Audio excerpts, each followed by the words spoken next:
भारत देश के अंदर सिद्धार्थ नगर के अंदर क्षेमंकर पिता और विमला नाम की महादेवी के उदर से जो है देशभूषण और कुलभूषण नाम से वे जो है दो रत्न निर्माण हो जाते।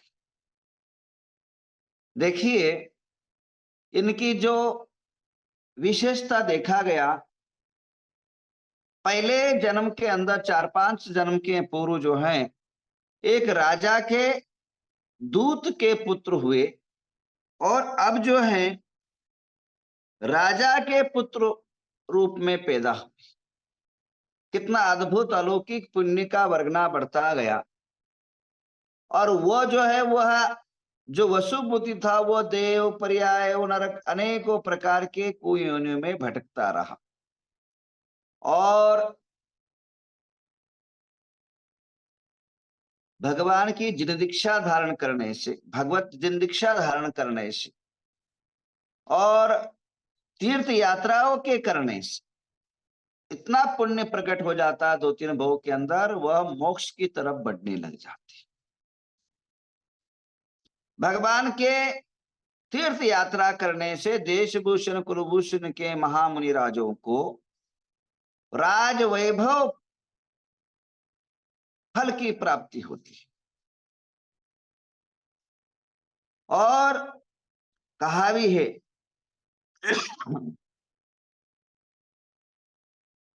चितो सिद्धार्थ नगरे क्षेम्बक प्रति उत्पन्नो महादेवी सुंदरो देशभूषण इत्यादि द्वय कुलभूषण। और उनको नाना प्रकार के सुसंस्कार दिया जाता है। बच्चे पैदा होना महत्व का नहीं, उन पर संस्कार होना महत्व का है। बच्चे जन्म लेना महत्व का नहीं, उन्हें सही दिशा और सही मार्ग पर जीवन को ले जाना महत्व का है। जीवन के अंदर बच्चे पैदा बहुत होते हैं, बहुत, 1 मिनट के अंदर 2 बच्चे पैदा हो जाते। वे सारे धरती के सुपुत्र होते ऐसे नहीं है, परंतु बच्चों के जन्म के बाद या जन्म के पूर्व से उन्हें संस्कार देना बहुत जरूरी। देशभूषण कुलभूषण महास्वामी बच्चों को धार्मिक संस्कार से ओतप्रोत करना शुरू कर दिया। 16 प्रकार के संस्कार से संस्कारित करना शुरू किया। और बच्चों के लिए एक विशेष सूचना है, जन्म के समय बच्चों को आप लोग जितने ओबटन, जितने आप सेवा करते हैं, उससे अच्छा आप लोगों को एक काम और जरूरी करना है। छोटे छोटे बच्चों को, बच्चों को जो है आप गलत आदत डालने लग जाते हैं। आजकल बच्चों को मोबाइल हाथ में पकड़ा देते। ध्यान रखिए, मोबाइल अगर कंटिन्यू हाथ में रहेगा तो आपका लकवा होने लग जाएगा और बॉडी का जो बैलेंस है वो चला जाएगा।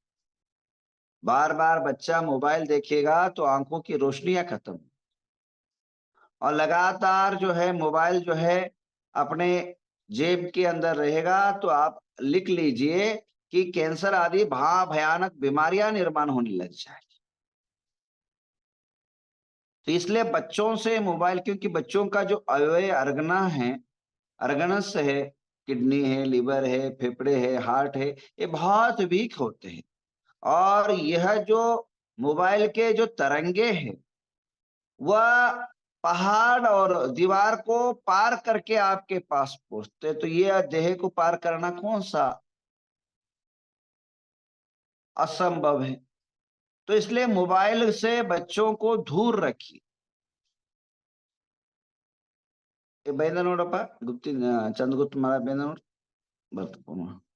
तो कहने का तात्पर्य यह है, आप अपने जीवन के अंदर बच्चों को मोबाइल से कैसे दूर रखे। बच्चे बोले महाराज सुनते नहीं है, रोते हैं, बहुत चिल्लाते हैं, उनका ही वही चाहिए। उनको क्या करिए, डायवर्ट करिए, आप उनके दिमाग को कन्वर्ट करिए, उनको, बच्चों को थोड़ा सा आप टाइम दीजिए, उन बच्चों को समय दीजिए। ये आपके वंश परंपरा के बच्चे हैं। चंद्रगुप्त महाराज दिख रहे हैं, आचार्य चंद्रगुप्त, हैंडराइज करिए महाराज। आइए महाराज से दो बात सुन लेते हैं, जन्म की कथा। रवि,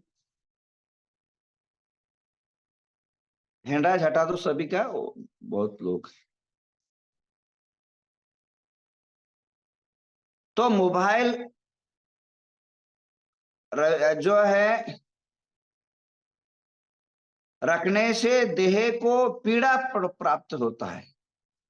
तो आप बच्चों से उन उपसर्ग से दूर करिए। आइए महाराज सबसे सुनते हैं जन्म की वर्णन। परम पूज्य आचार्य श्री गुणधर नंदी जी गुरुदेव के चरणों में, प्रज्ञा योगी आचार्य श्री गुप्ती नंदी गुरुदेव के चरणों में बारंबार नमोस्तु, त्रय भक्ति पूर्वक बारंबार नमोस्तु नमोस्तु नमोस्तु। जय कुलभूषण भगवान की, जय देश भूषण भगवान की, जय कुलभूषण भगवान की, जय देश भूषण भगवान की।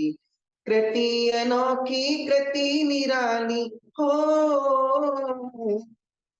कथा अनोखी पड़ी हुई है पावन पद्म पुराण की। जय कुलभूषण भगवान की, जय देश भूषण भगवान की, जय कुलभूषण भगवान की, जय देश भूषण भगवान की। युगल मुनि की कथा निराली,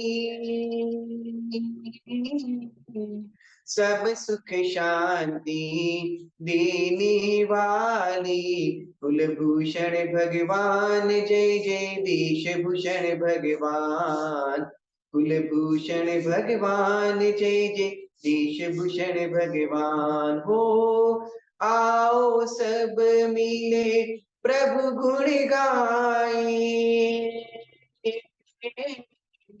गुरु मुख से गुरु गीता पाए। कुलभूषण भगवान, जय जय देश भूषण भगवान। कुलभूषण भगवान, जय जय देश भूषण भगवान।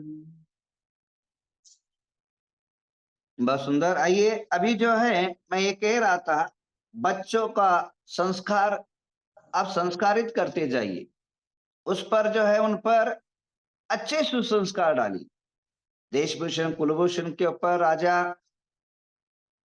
ने, चमक और विमला देवी ने बहुत सुंदर सुंदर संस्कार डाले, और ज्ञान वृद्धि के साथ बुद्धि वृद्धि के साथ ले जाए।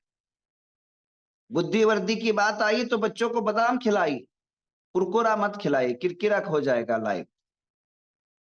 बच्चों को चॉकलेट मत खिलाइए, बुढ़ापा में जो है बचपन में बुढ़ापा आ जाएगा, दांत खिल जाएंगे, बिखर जाएंगे और कीड़े लग जाएंगे मुंह के अंदर।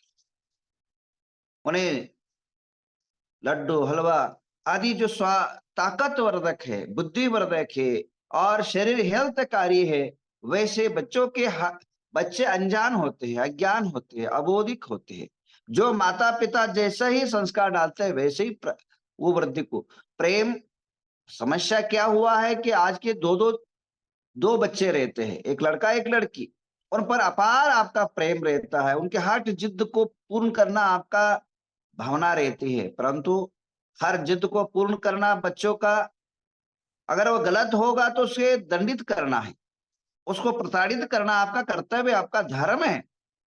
अगर उसको गलत रास्ता में भी आपको सपोर्ट करोगे तो आपके वंश और परंपरा को नाश कर देगा, आपके जीवन को बर्बाद कर देगा, आपकी आस्ति और पास्ति को अस्त व्यस्त कर देगा। तो संस्कार बच्चों के ऊपर बहुत अच्छी होनी चाहिए, और नित्य प्रति जो है उठने के बाद भगवान का दर्शन के बिना उसे खाना और भोजन नहीं देना चाहिए। ऐसे सुसंस्कार से संस्कृत वह अगर कंकर भी होगा तो शंकर रूप के रूप में जन्म लेगा और आपके जीवन को चरितार्थ करेगा। अब जो है बच्चे बड़े हो गए, और बच्चे बड़े होने के बाद सागर सेन नाम का महाविद्वान के हाथों में उन्हें सौंपा गया एजुकेशन, अक्षर विद्या और अर्थ विद्या। और पहले जमाने में तो क्या है, युद्ध विद्या भी सिखाना बहुत जरूरी होता था। राजाओं के पुत्र थे तो परिसैन्य से लड़ना, शत्रुओं से संहार करना, तलवार विद्या, धनुष विद्या, गधा विद्या, नाना प्रकार की जो विद्याएं थी उसे प्रदान कराना राजा का कर्तव्य होता है। और आप लोग बनिया हैं, व्यापारी है, तो बच्चों को अभिरुचि के अनुसार एजुकेशन दिए। पर ध्यान रखिए, एजुकेशन के टाइम पर हमारे यहाँ कम से कम अभी 8,000 बच्चे हैं और बच्चों में देखा जाता है बच्चों की एजुकेशन पर कम ध्यान और केवल पास होना है और डिग्री प्राप्त करना एक ध्येय होता है। ऐसा नहीं होना चाहिए। जो हमारे जीवन के लिए उपयोगी है उसका ज्ञानार्जन होना चाहिए, शिक्षण नहीं, ज्ञानार्जन होना है, अर्जित करना है। अर्जित जीर्ण, जैसे खाने के बाद वो जीर्ण करना होता है, उसको पचाना होता है, इसी प्रकार ज्ञानार्जन अर्जन करके, प्राप्त करके उसको जीर्ण रग रग में जीवन के अंदर उसको समावेश करना है। केवल ज्ञान प्राप्त करना महत्व का नहीं। तो देशभूषण कुलभूषण महास्वामी को अपने जीवन में होने वाले दुख दुर्घटना को और राजाओं के सामने समस्या आने वाले और राजधर्म के अंदर, राजतंत्र के अंदर जो भी समस्या है उसको हल करने के लिए उन्हें जो जो विद्या चाहिए था सारे उनको दिया जाता है। पहले जमाने के अंदर 4 प्रकार की विद्या दी जाती थी। एक व्यवहारिक विद्या, एक शस्त्र विद्या, एक अक्षर विद्या और एक जो है राजतंत्र को चलाने के लिए, राज गद्दी को संभालने के लिए राज विद्या। ये चतुर्ण प्रकार के विद्या से परिपूर्ण किया जाता है। और राजतंत्र के अनेकों प्रकार के आयाम होते हैं, कूटनीति, व्यवहार नीति, सौम्य नीति, साम दाम दंड भेद के प्ररूप रूप से उनको विद्यार्जन कराया जाता है। विद्या से परिपूर्ण होकर के देशभूषण कुलभूषण महाराज नगर के तरफ आने लग जाते हैं। वहां एक दुर्घटनाएं घटती है, वही जो है वैराग्य का निमित्त का कारण बनता है। आइए चंद्रप्रभु महाराज से कुछ सुन लेते हैं देशभूषण कुलभूषण की गद्य रूप में। चंद्रप्रभु महाराज। नमस्ते। गुरुकुल सेवे वापिस आए, बहना को लख अति अकुलाए। कुलभूषण भगवान जय जय देशभूषण भगवान। कुलभूषण भगवान जय जय देशभूषण भगवान। दोनों भ्राता युद्ध करे हैं, बुद्धि विवेक सभी खोवे हैं। कुलभूषण भगवान जय जय देशभूषण भगवान। कुलभूषण भगवान जय जय देशभूषण भगवान। देशभूषण कुलभूषण का कथाएं सुन रहे हैं। वह अनेकों प्रकार की विद्या को पारंगत होकर के और ध्यान तप से ताकतवर बन करके, अध्यात्म शक्ति से परिपूर्ण होकर के, योग और वेद और युद्ध आदि से पारंगत होकर के नगर में आते हैं रथ पर, और रथ पर आ रहते हैं। रथ पर आगमन होता है और आगमन होने के बाद रथ की जैसे ही नगर के अंदर एंट्री होता है, जैसे एंट्री होता है तो नगर के हर आदमी जो है उनके ऊपर पुष्पवृष्टि करते हैं और हर आदमी जो उनकी स्वागत करता है। राजकुल के 2 दई कुमार विद्याभ्यास पूर्ण करके आए हैं, 16 आयुष में 16 साल की उम्र में वो आ जाते हैं और पूरा जो है राज्य दरबार में खुशी लहर छा जाती है। अब नया राजा नए युवराज द्वय जो है हमारे यहाँ आए हैं, स्वागत में सारी दुनिया ये हो जाती है। आइए आप लोग भी स्वागत करेंगे और पुष्पार्चना करेंगे 9 बार, जिन्होंने पुष्पार्चना किया है जन्म की कथा पर। भगवान देशभूषण कुलभूषण अतिशयकारी तीर्थंकर को पुष्प चढ़ाएंगे। और आज इतना ही कथा पूर्ण करने के पूर्व जो है आज जो है अभी विधान शुरू होगा, क्योंकि आज थोड़ा जल्दी से है, आज बहुत दिन भर जो है शेड्यूल टाइट है। तो आप सभी से एक निवेदन है, आपको अगर अपने धर्म पर आन बान शान है, गिरनार को बचाना है और गिरनार के प्रति थोड़ी बहुत भी आपको बचाने की भावना है, तो 2 कार्य आपको करना है।